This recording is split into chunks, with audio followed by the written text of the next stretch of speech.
అందరికీ మరణాత మరణాత మహిమస్వరం కార్యక్రమం వీక్షిస్తున్న దేవుని పిల్లలైన మీ అందరికీ ప్రభు నామములో శుభములు కలుగును గాక.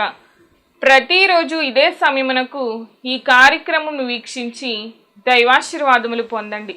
ఇప్పుడు పాస్టర్ సామ్యూల్ సుందర్ రెడ్డి గారు దేవుని వాక్య వర్తమానం అందిస్తారు. శ్రద్ధగా ఆలకించండి. దేవునికి స్తోత్రం. అందరికీ మరణాత. దేవుని మహాకృపను బట్టి బ్లెస్సింగ్ ఛానల్లో వాక్య సందేశాలు ప్రారంభించి నేటికి సంవత్సరం కాలం గడిచింది. మరి ఈ సంవత్సరం అంతా కూడా దేవుడు తన మహాకృపను బట్టి తన ఆత్మశక్తితో ఈ కార్యక్రమాన్ని జరిగించుకుంటూ ముందుకు వెళుతూ ఉన్నారు.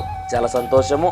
దీనికి సహకరించినటువంటి బ్లెస్సింగ్ ఛానల్ యాజమాన్యం వారికి, అలాగే వీక్షకులకు, అలాగే విశ్వాసులైనటువంటి మీ అందరికీ, అలాగే మా కొరకు ప్రార్థన చేస్తున్నటువంటి మీ అందరికీ కూడా ప్రత్యేకమైనటువంటి వందనాలు తెలియజేస్తున్నాను. మరి రాబోయే రోజుల్లో కూడా అద్భుతమైనటువంటి పరిచర్య జరగడానికి మీ అనుదిన ప్రార్థనలో మా కొరకు జ్ఞాపకం చేసుకుని ప్రార్థించండి. అలాగే మీ కొరకు కూడా మా అనుదిన ప్రార్థనలో మేము ప్రార్థన చేస్తూ ఉంటాము. ఒకవేళ మీకు ఈ కార్యక్రమం ఆశీర్వాదకరంగా ఉండి ప్రేరేపణ కలిగినట్లయితే కనుక మీ ప్రోత్సాహాన్ని అందించండి. ఈ కార్యక్రమాన్ని దయచేసి ముందుకు వెళ్ళడానికి సహకరించవలసిందిగా దేవుని పేరట తెలియజేస్తూ ఉన్నాను. దేవుడు మిమ్మల్ని బహుగా ఆశీర్వదించును గాక.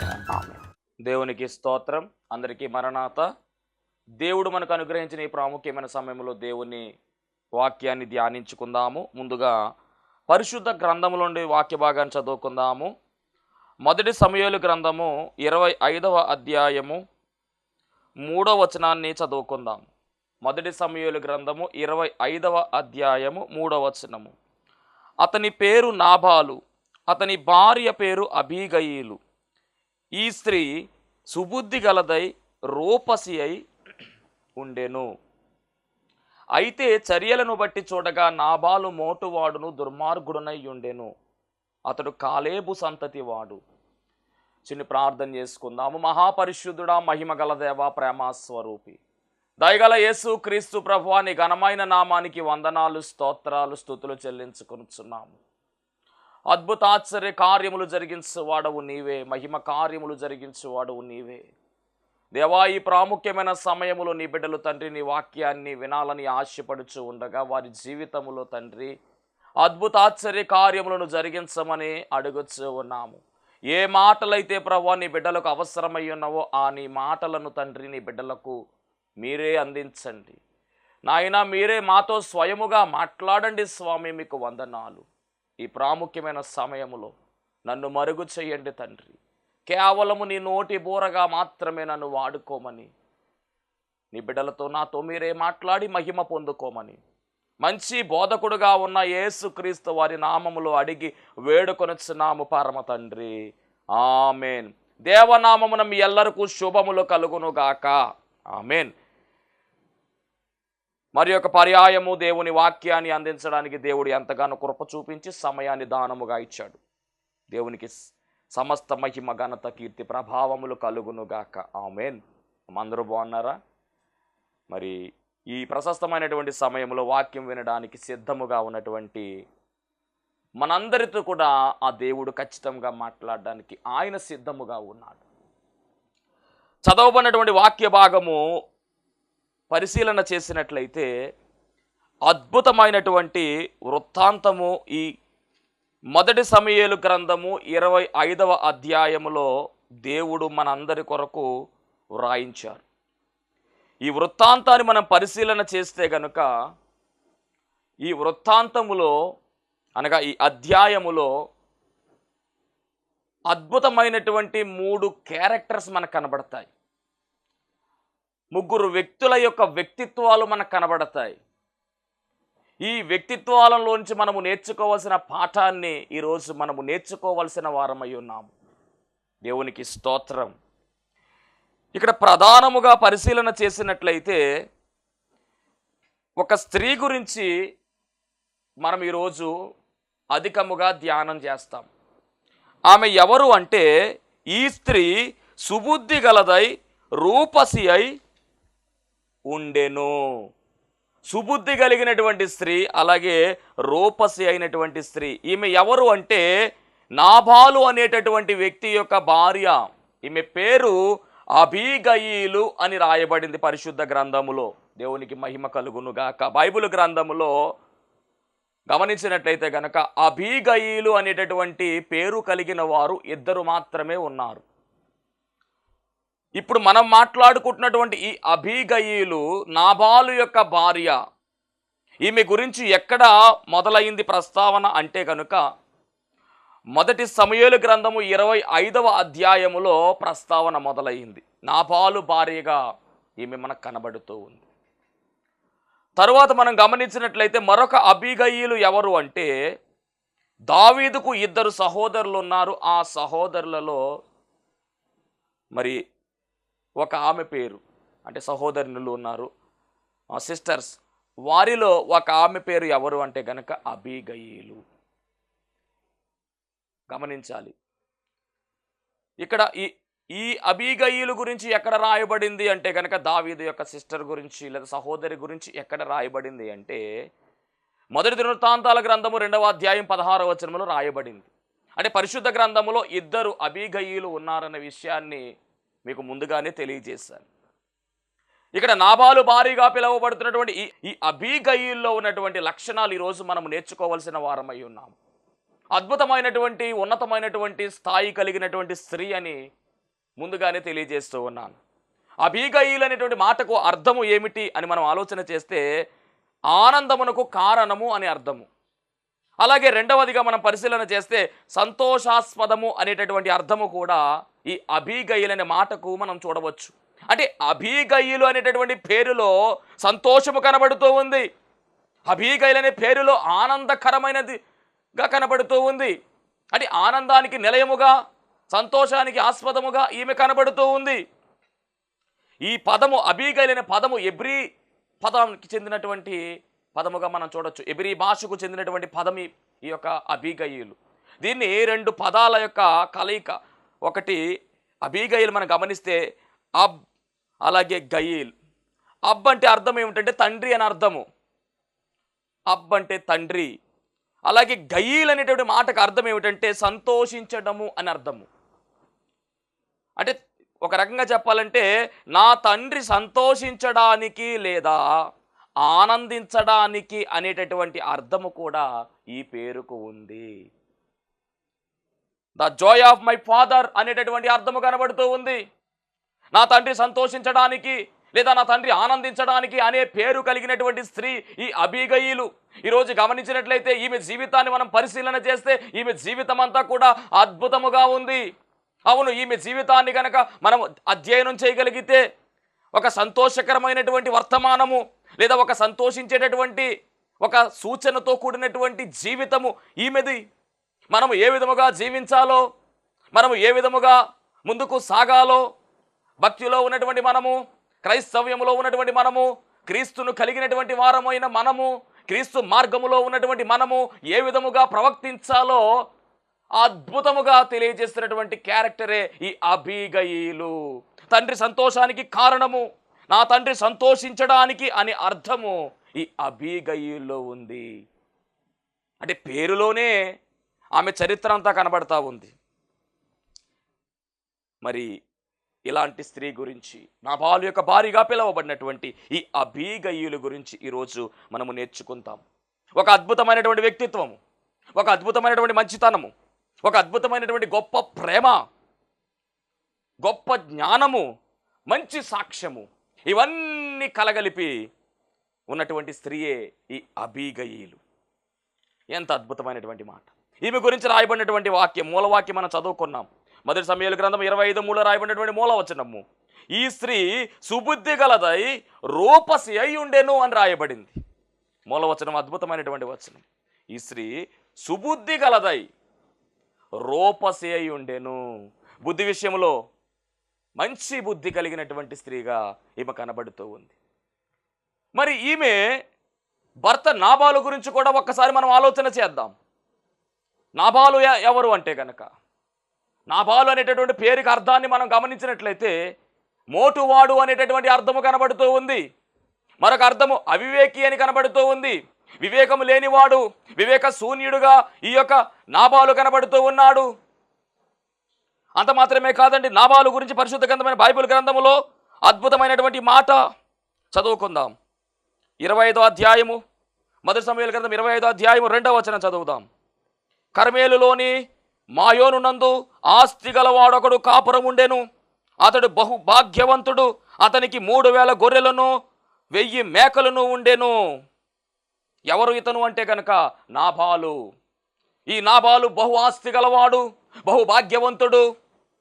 సంపద విషయంలో, సంపాదన విషయంలో అధిక సంపన్నుడు, ధనవంతుడుగా పిలువబడుతున్నాడు, గొప్పవాడుగా పిలువబడుతున్నాడు.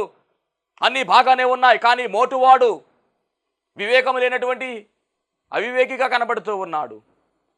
ఇతనికి ఉన్నటువంటి ఆస్తి మనం గమనించినట్లయితే మరి ఆ కాలంలో గొర్రెలు, ఒంటెలు, ఎద్దులు ఇవే ఆస్తి. నేటి కాలంలో బిల్డింగులు, మేడలు, డబ్బు ఇది ఆస్తి అయితే భూములు. ఆ కాలంలో ఆస్తి ఏమిటి అయ్యా అంటే కనుక గొర్రెలు, మేకలు ఆస్తి. 3000 గొర్రెలు అంటే మామూలు విషయం కాదు.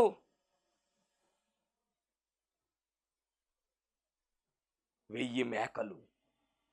యోబు గారు కూడా అదే ఆస్తి. గమనించాలి.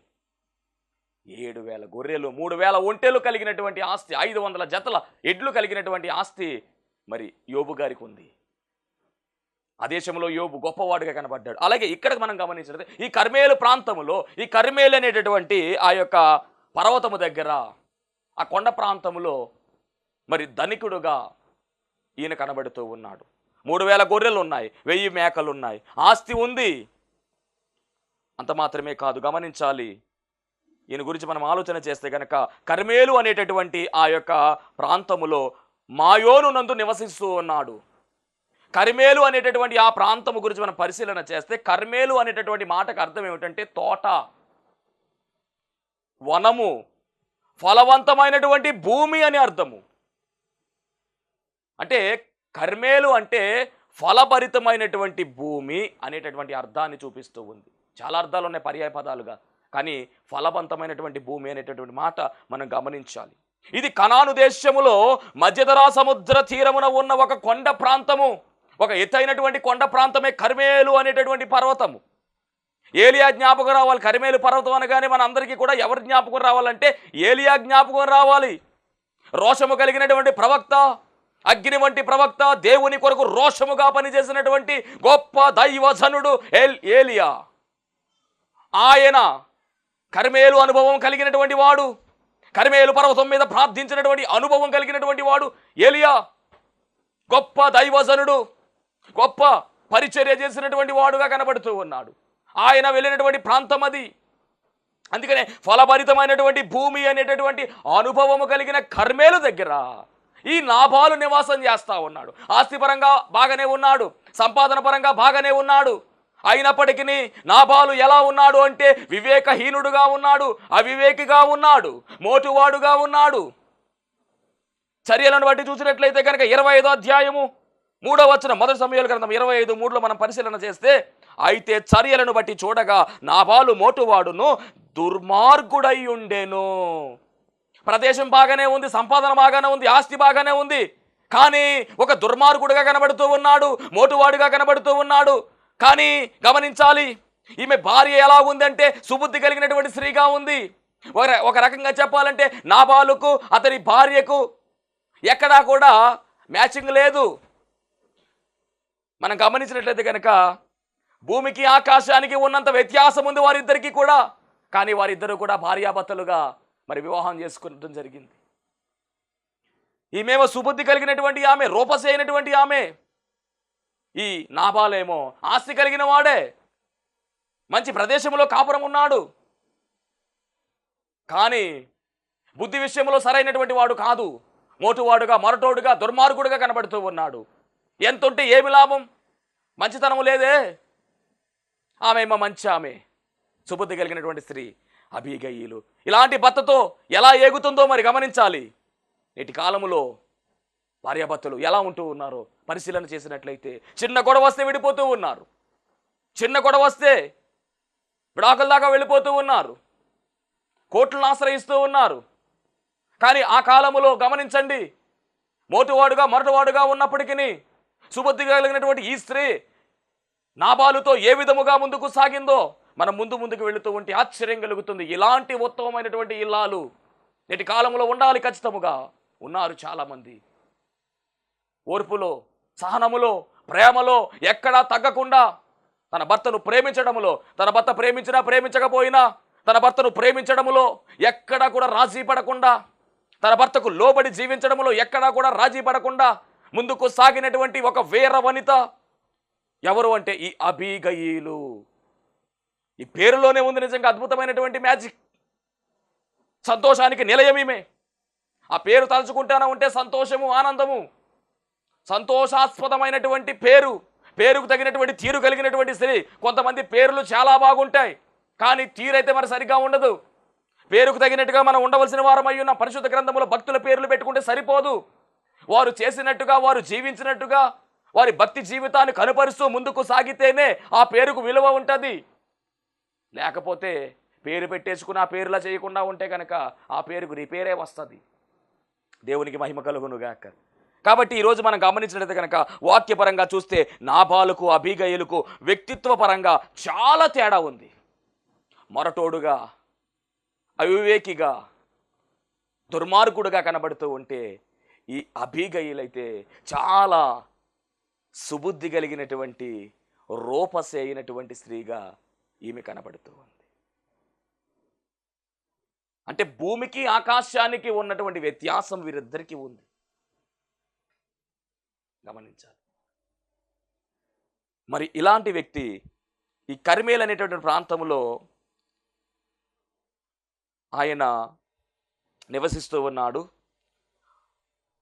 మరి ఒకరోజు ఏమి జరిగిందో గమనించినట్లయితే కనుక కర్మేలులో తన గొర్రెల బొచ్చు కత్తిరించడానికి మరి ఆయన వెళుతూ ఉన్నాడు. నాబాలుకు దాదాపుగా 3000 గొర్రెలు ఉన్నాయి కాబట్టి నాబాలు గొర్రె బొచ్చు కత్తెర వేస్తూ ఉన్నాడు అని అరణ్యములో ఉన్నటువంటి దావీదు విన్నాడు. ఈ చరిత్ర అంతా కూడా గమనించినట్లయితే ఇదే కర్మేలు ప్రాంతములో దావీదు గారు కూడా నివాసం చేస్తూ ఉన్నారు. అదేంటి దావీదు గారి కర్మేలు ప్రాంతంలో నివాసం చేయడం ఏమిటి అని మీరు అనుకోవచ్చు. ఎందుకు ఆయన ఆ అరణ్యములో ఉండవలసి వచ్చింది అంటే అప్పటికి ఇంకా సౌలు అనే రాజు ఉన్నాడు. సౌలు దావీదును తరుముతా ఉన్నాడు. సౌలు దావీదును చంపే ప్రయత్నం చేస్తూ ఉన్నాడు. ఎన్నో మార్లు ప్రయత్నం చేశాడు. చాలాసార్లు గోడకు అంట కొట్టడానికి ఆ యొక్క ఈటను విసిరేశాడు చాలాసార్లు. ప్రతిసారి కూడా దావీదు తప్పించుకున్నాడు. దేవుడు కాపుదల దావీదుకుంది. గమనించాలి. దావీదు తలుచుకుంటే సౌలు చంపగలడు, కానీ దావీదు అలా చేయలా. ఎందుకంటే దేవుని అభిషేకాన్ని గౌరవించినటువంటి గొప్ప వ్యక్తిత్వం కలిగిన వాడు ఎవరు అంటే ఈ దావీదు. కాబట్టి అరణ్యమునకు ఆయన పారిపోవడం జరిగింది. కర్మేలు అనేటటువంటి ఆ యొక్క ప్రాంతము దగ్గర ఉన్న అరణ్యములో మరి దావీదు అలాగే దావీదుతో పాటు కొంతమంది మరి పనివారు ఆయనతో ఉన్నారు. సరిగ్గా అదే ప్రాంతంలో ఈ యొక్క నాబాలు యొక్క గొర్రెల కాపరులు వారి మందను మేపుతా ఉండేవారంట. మరి 3000 గొర్రెలు ఉన్నాయి కాబట్టి ప్రొటెక్షన్ గట్టిగా ఉండాలి. అక్కడ గమనించవలసిన మాట ఏమిటంటే మరి దావీదు గారు కూడా గొర్రెల కాపరే కాబట్టి ఒకప్పుడు గొర్రెల కాపర దావీదు కదా మరి. కాబట్టి గొర్రెల కాపరుల యొక్క బాధ ఒక గొర్రెల కాపరికే తెలుస్తుంది. అదే కదా గమనించాలి. ఒక సమస్య మనం అనుభవిస్తూ ఉంటే ఎదుటివారికి ఆ సమస్య వచ్చిందనుకోండి, అప్పుడు మనకు ఆ బాధ ఏంటో మనకు అర్థమవుతుంది. దెబ్బ తగిలినోరికే కదా బాధ విలువ తెలిసేది. అలాగే ఇక్కడ గొర్రెల కాపరిగా ఆల్రెడీ ఎక్స్పీరియన్స్ ఉంది ఈయనకి. కాబట్టి గొర్రెల కాపరుల యొక్క బాధను అర్థం చేసుకున్న వాడుగా తన దగ్గర ఉన్నటువంటి పనివారాన్ని కొంతమందిని మొత్తానికి అక్కడ ఉన్నటువంటి ఈ నాబాలు యొక్క గొర్రెల కాపరులకి సపోర్ట్గా దావీదు పంపించడం జరిగింది.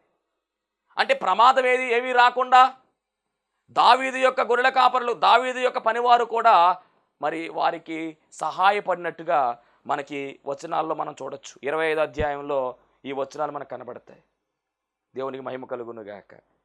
కాబట్టి ఈరోజు మనం గమనించినట్లయితే మరి ఇంత కాపుదలు ఇచ్చి ఇంత అలా చక్కగా చూశాడు. రావాల్సినటువంటి గడియ వచ్చింది. ఆ గడియ ఏమిటంటే గొర్రెలకు బొచ్చు కత్తిరించేటటువంటి గడియ. అది ఒక పండగ చేసేటటువంటి సమయం, అది ఆదాయం వచ్చేటటువంటి సమయం అది.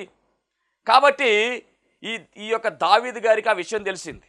అందుకే రాయబడినటువంటి మాట ఏమిటంటే నాబాలు గొర్రెబొచ్చు కత్తెర వేస్తున్నాడు అని అరణ్యములో ఉన్నటువంటి దావీదు విన్నాడు. అప్పటికే దావీదు అరణ్యమందు వీరికి సహాయం చేస్తూ ఉన్నాడు కనుక 10 మంది పనివారిని నాబాలు దగ్గరికి పంపించాడు. నాబాలు దగ్గరికి పంపించి ముందు నాబాలు దగ్గరికి వెళ్ళి కుశల ప్రశ్నలు అడగమన్నాడు. అంటే నాబాలు గారు ఎలాగున్నారండి, దావీదు గారు అడగమన్నారు మిమ్మల్ని అని చెప్పి కొన్ని మంచి ప్రశ్నలు. అంటే ఈ యోగ సమాచారాన్ని మరి ప్రశ్నల రూపంలో అడగమన్నారు. ఏం చేస్తున్నారు, ఎలా ఉన్నారు, ఏంటి, ఇవన్నీ కూడా అడగాలి. డైరెక్ట్గా మాట్లాడడం కాదు, కానీ ఇవన్నీ అడగమని చెప్పేసి మరి ఇక్కడ దావీదు గారే వారిని పంపించినట్టుగా రాయబడింది బైబిల్ గ్రంథంలో. చూద్దాం ఒకసారి ఈ మాటలన్నీ కూడా. 25వ అధ్యాయం, మొదటి సమూయేలు గ్రంథం 25వ అధ్యాయం 5వ వచనం.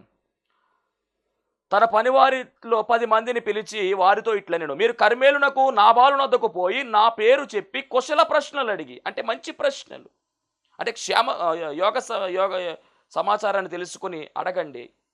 ఆ భాగ్యవంతునితో నీకును నీ ఇంటికి నీ కలిగిన అంతటికి నీ క్షేమమగునుగాక అని దీవించమన్నాడు. నీకు నీ ఇంటికి నీకు కలిగిన అంతటికి కూడా క్షేమమగునుగాక, శుభము కలుగునుగాక అని దీవించమన్నాడు. ముందు ప్రశ్నలు అడగాలి. ఎలా ఉన్నారు, ఏంటి, అన్నీ కూడా మంచిగా అడగాలి. క్షేమ సమాచారం తెలుసుకున్న తర్వాత ఒక దీవెన ఇమ్మంటూ ఉన్నాడు. దీవెన కూడా చెబుతూ ఉన్నాడు. అద్భుతమైనటువంటి దీవెన. దేవునికి స్తోత్రం. నీకును నీ ఇంటికి నీ కలిగిన అంతటికి క్షేమమగునుగాక అని పలికి ఈ వర్తమానము తెలియజెప్పమని. ఆ వర్తమానం ఏమిటంటే, నీ యొద్ద గొర్రెల బొచ్చు కత్తిరించు వారున్నారు అను సంగతి నాకు వినబడెను. నీ గొర్రెల కాపరులు మా దగ్గర ఉండగా మేము వారికి ఏ కీడును చేసి ఉండలేదు. వారు కర్మేల్లో ఉన్నంతకాలము వారు ఏదియూ పోగొట్టుకొనలేదు. ఎందుకంటే వారికి మేము కూడా సపోర్ట్ చేశాం, వారికి మేము కాపలా ఉన్నాం. మా పనివారు చాలా సపోర్ట్ చేస్తూ ఉన్నారు అని మొత్తానికి దావీదు గారు ఈ మాటలు చెప్పమని చెబుతూ ఉన్నారు. దేవునికి స్తోత్రం. ఈ మాటలు చెప్పమని చెబుతూ కనబడుతూ, మరి ఇలా చెబుతున్నటువంటి ఈ సమయంలో ఈ మాటలు చెప్పిన తర్వాత శుభదినమునకు నీ కుమారుడైన దావీదునకు ఇమ్ము. ఇక్కడ 8వ వచనం చదివినట్లయితే, నీ పనివారిని నీవు అడిగిన ఎడల వారు అలాగూ చెప్పుదురు. అంటే మేము కాపలా ఉన్నాం, మేము కాసామా లేదో నీ పనివారిని అడిగితే వాళ్ళు కూడా చెప్తారు. కాబట్టి నా పనివారికి దయచూపము, శుభదినమున మేము వచ్చితిమి కదా, నీకు ఇష్టం వచ్చినట్టు నీ దాసులకు నీ కుమారుడైన దావీదునకు ఇమ్ము. అంటే మరి ఆహారము గురించి అడుగుతూ ఉన్నాడు. తప్పేమీ లేదు, ఎందుకంటే కనుక అది ఒక శుభదినమై ఉన్నది, వారికి ఆదాయం వచ్చే దినమై ఉన్నది, క్రొవిన వాటిని మరి వధించే దినముగా కనబడుతూ ఉంది, అది పండగ చేసుకునే దినమై ఉన్నది. కాబట్టి మరి వీళ్ళు ఆ గొర్రెలన్నిటిని కూడా కాపాడినటువంటి వారిలో పనివారుగా వీళ్ళు కనబడుతూ ఉన్నారు. కాబట్టి మా పనివారికి ఎంతో కొంత ఇప్పించమని అడగమని చెప్పి దావీదు పంపించాడు. ఆహార విషయమే పంపిస్తే అప్పుడు నాబాలు అంటున్న మాట ఏమిటంటే, అసలు దావీదు ఎవడు, యెష్షయి కుమారుడు ఎవడు, తమ యజమానులను విడిచిపారిపోయిన దాసులు ఇప్పుడు అనేకులున్నారు, నాకు వారెవరో తెలియదు, ఆయన నా బొచ్చు కత్తిరించు వారికి ఇవ్వకుండా నా పని వారికి ఇవ్వకుండా ఎవరికి ఆహారం ఇవ్వడం ఏంటి అని చాలా కఠినంగా మాట్లాడాడు. ఎందుకంటే మొరటోడు కదా, కాబట్టి ఆయన మాట్లాడుతూ ఉంటే చాలా బాధ కలిగిందండి. ఎవరికంటే ఈ పనివారికి వారి బాధ కలిగింది.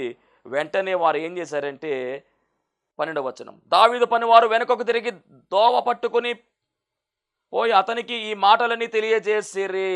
మొత్తానికి దావీదు గారికి ఈ మాటలన్నీ కూడా తెలియజేశారు. మొత్తానికి ఈ మాటలన్నీ నిజంగా దావీదు గారికి చాలా కోపం వచ్చిందండి. ఎందుకంటే దావీదు ఎవడు అని అడుగుతున్నారు. తెలీదా ఈ నాబాలుకు? తెలుసు, కానీ దుర్మార్గుడైనటువంటి నాబాలు అని చెప్పుకున్నాం కదా మనం. మోటువాడు, మొరటోడు, వివేకం లేనివాడు.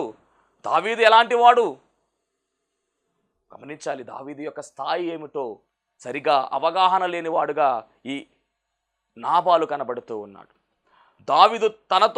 దావీదు నాబాలుతో స్నేహాన్ని కోరుతూ ఉంటే నాబాలు ఆ స్నేహాన్ని వద్దు అని ముందుకు వెళుతూ ఉన్నాడు. అసలు దావీదు ఎవరో తెలియదని చెప్తూ ఉన్నాడు. ఎంత అవమానంగా మాట్లాడుతూ ఉన్నాడో.